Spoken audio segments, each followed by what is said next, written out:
नमस्कार। आज बात होगी एक ऐसी जगह की, एक ऐसे ज्ञान के केंद्र की जो सदियों तक, आप सोचिए, पूरी दुनिया के लिए एक रोशनी की तरह था। फिर वो खंडर में बदल गया और आज वो अपनी विरासत को फिर से जी रहा है। तो चलिए नालंदा की इस कमाल की कहानी को समझते हैं। तो सबसे पहली और सबसे जरूरी बात, नालंदा इतना खास क्यों था? भाई, ये दुनिया का पहला रेजिडेंशियल यूनिवर्सिटी था। मतलब एक ऐसी जगह जहां सिर्फ क्लासरूम में पढ़ाई नहीं होती थी, बल्कि टीचर और स्टूडेंट सब के सब एक ही कैंपस में रहते थे, साथ सीखते थे और एक तरह से कहें तो एक साथ जिंदगी जीते थे। तो कहानी के पहले पड़ाव पर चलते हैं। वो दौर जब नालंदा अपने चरम पर था, अपनी ग्लोरी के पीक पर। और उस वक्त ये सिर्फ एक यूनिवर्सिटी नहीं था, नहीं, ये पूरे एशिया के लिए नॉलेज का सेंटर बन चुका था। इसकी शुरुआत हुई 5वीं शताब्दी में गुप्त सम्राट कुमारगुप्त प्रथम के समय में। और जरा सोचिए, सिर्फ 2 सदियों के अंदर अंदर 7वीं शताब्दी आते आते ये एक इंटरनेशनल हब बन गया था पढ़ाई का। और ये कोई छोटी मोटी बात नहीं थी, ये 700 से भी ज्यादा सालों तक, जी हाँ, 700 सालों तक ज्ञान का एक चमकता हुआ सितारा बना रहा। अब जरा इसके साइज का अंदाजा लगाइए। अपने पीक पर यहां लगभग 10,000 स्टूडेंट्स एक साथ पढ़ रहे थे। 10,000। ये एक ग्लोबल सेंटर था जहां ज्ञान की प्यास लोगों को चीन, कोरिया, तिब्बत, यहां तक कि इंडोनेशिया जैसे दूर दूर के देशों से खींच लाती थी।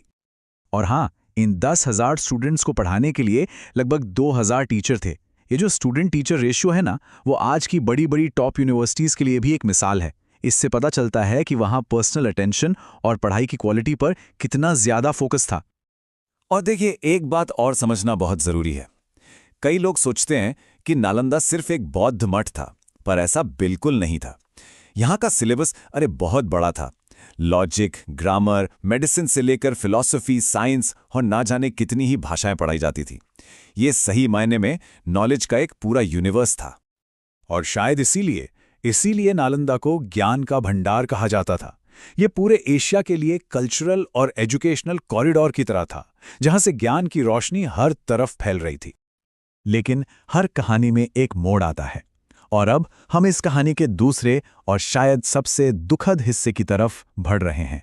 ये कहानी है नालंदा के विनाश की।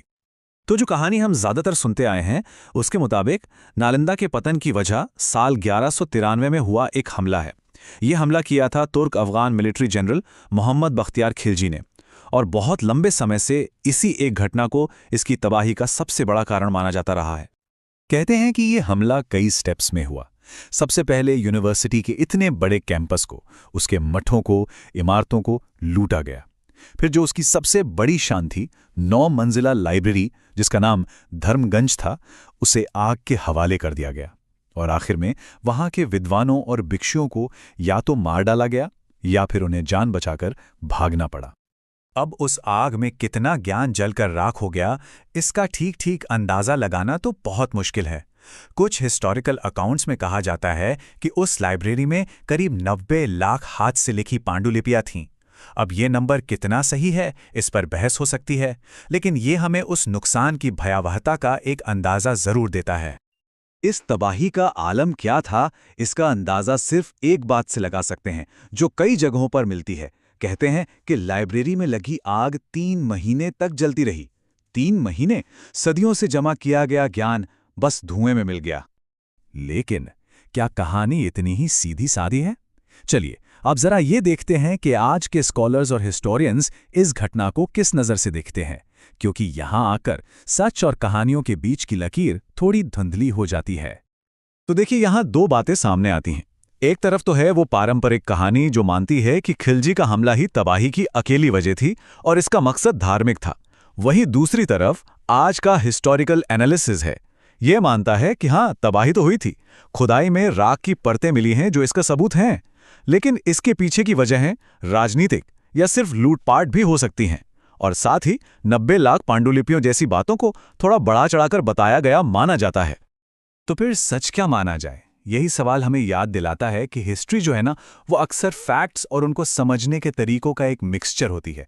एक बात पक्की है, विनाश हुआ था, लेकिन उसका स्केल कितना बड़ा था और क्या उसकी सिर्फ एक ही वजह थी? शायद ये उतना सिंपल नहीं है जितना हम सोचते आए हैं।